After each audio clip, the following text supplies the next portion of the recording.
The SONY XPERIA Z5 Dual looks practically identical to its predecessor, which is something we like. The phone is a tiny bit thicker at 7.3mm and a tad heavier at 154G. The rounded edges are less pronounced, so the phone fits in your hand better. The metal frame is still very slippery though, and the phone can easily slide from your fingers. In the front, we have a 5.2-inch Full HD IPS display with scratch-resistant glass. Thankfully, SONY has done away with the silly screen guard on the display, which spoiled the otherwise premium look of the XPERIA Z3 Plus. There's a front-facing 5-megapixel camera, the usual suite of sensors, and a notification LED in the upper left corner. You also get stereo speakers placed on the top and bottom, facing you. The phone retains its IP68 certification, making it dust and water resistant. The slots for the two SIM cards and the microSD card are on the left, covered by a flap. The power button has been redesigned with an integrated fingerprint sensor, so it's flat and sits flush with the body instead of the older circular design. The volume rocker is still inconveniently located on the lower right side, which means you have to shuffle the phone about to reach it with one hand. The camera shutter button sits just below it.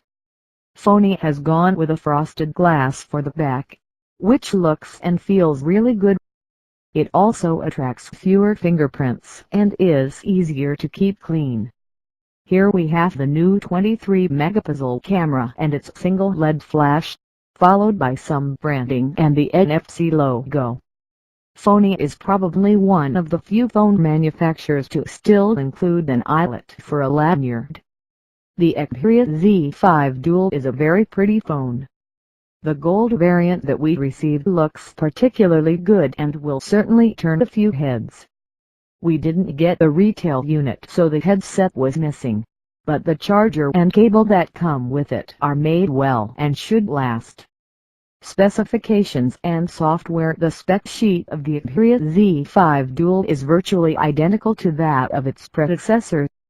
The phone is powered by an octa-core Qualcomm Snapdragon 810 Social, and has 3GB of RAM and 32GB of onboard storage, expandable up to 200GB. You also get WiFi/G/N/AC,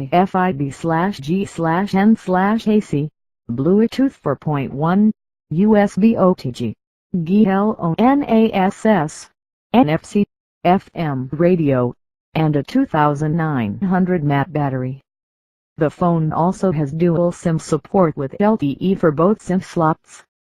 It's nice to see SONY adding this functionality to its flagship models. The E6683 variant sold in India supports LTE for band 40 and 3, but only up to category 4 150 Mbps.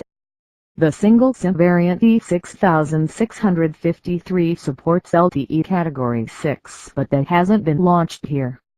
This is a bit disappointing since most other Android flagships today support the faster LTE specification.